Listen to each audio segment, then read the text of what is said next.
If you are interested in hearing about the news that no one in the mainstream media sees fit to cover, then you're at the right place. We're going to let you know what's really going on. Right here in this hemisphere, there are major news stories that you will not find reported anywhere, and I am going to do the very best that I can to illuminate those things that don't seem to be important, or maybe issues they're trying to hide. Now, we've covered at length this issue with the Hidroituango Dam. It's a little region just north of Medellin, Colombia.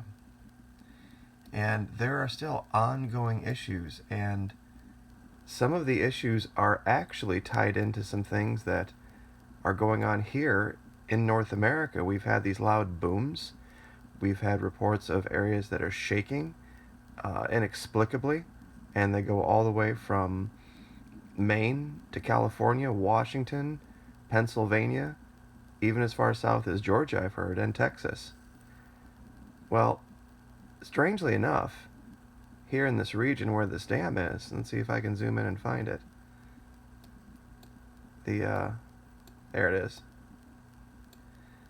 Reason that they have stopped working on this dam project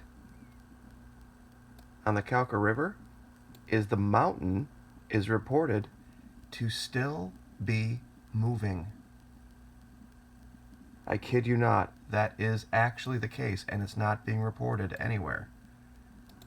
This area right here, this turn in the river, this mountain right here, is actually in a state of movement as we speak. And if you'd like to see the report on that, I will show you. This is from Telesur, and they have completely evacuated the dam, and no one is going to return to it. And the quote is this: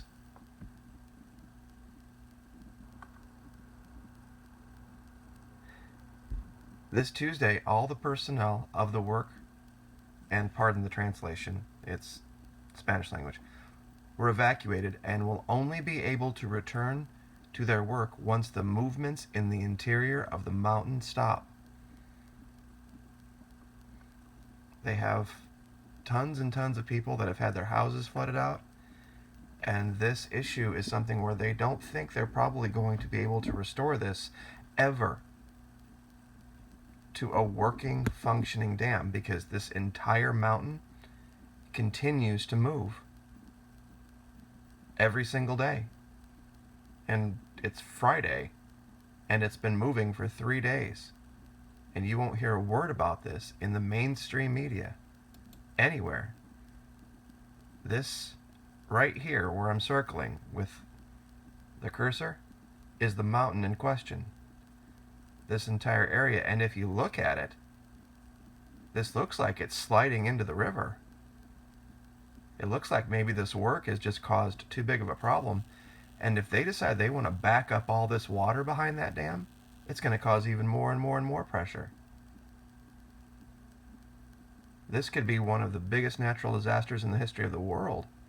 They've evacuated or have put on red alert people up to 125 miles downstream from this. It's incredible. Hundreds of thousands of people live in this region.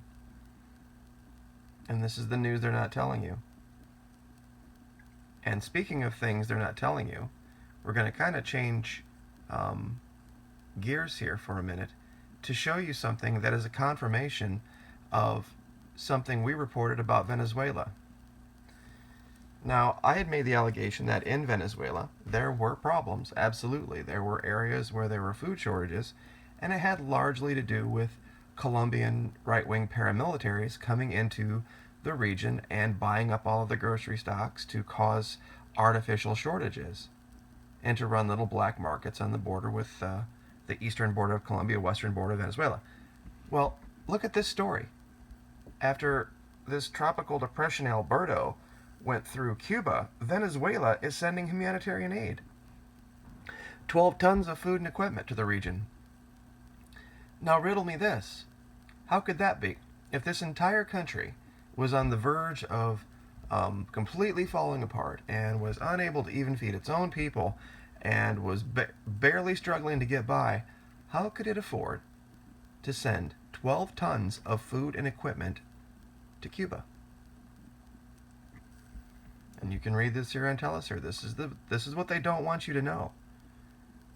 They don't want you to be able to use Google Chrome, where you go to a Spanish language website and it'll translate it to English for you.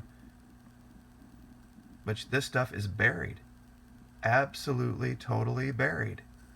Where they are sending all sorts of aid and help to the people of Cuba from Venezuela.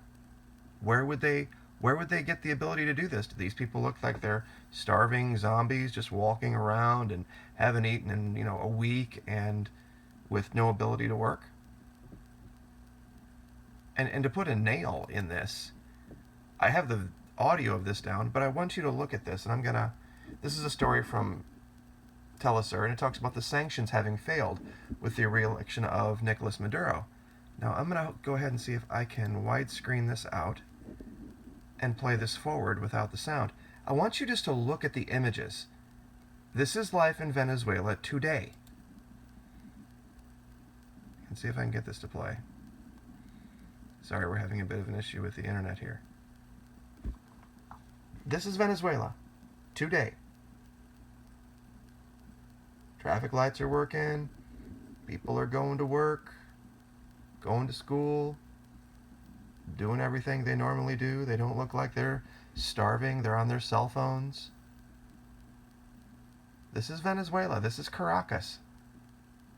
Does this guy look like he's starving? Did any of those random people out on the street look like they were starving?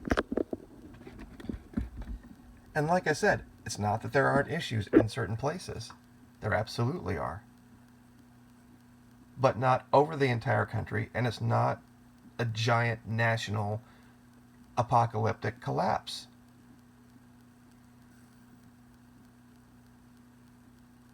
This is, like I said, a normal shot from the street. Caracas, Venezuela. Of course, that was a picture of the White House, but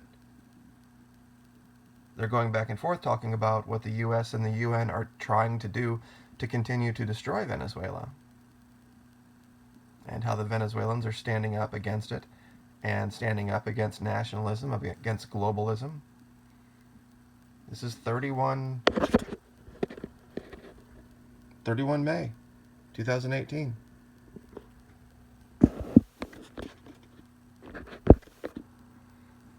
So just wanted to show you that this story that they're giving you is not entirely accurate. They're attempting to paint a picture for you that's not true.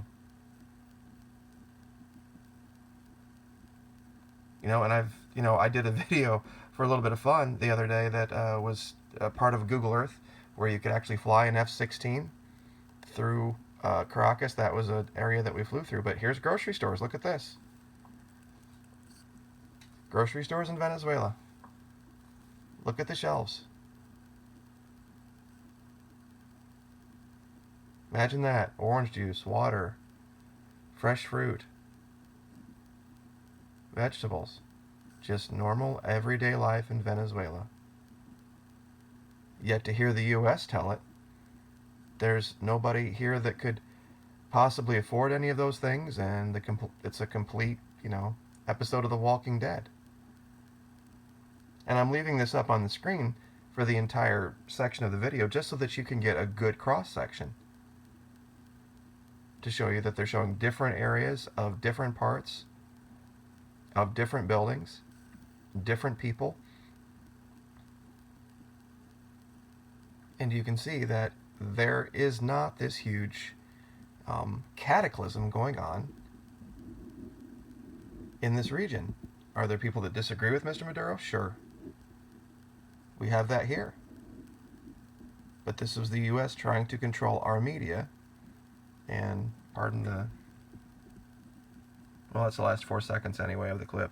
So it was only a 3 minute 20 second clip.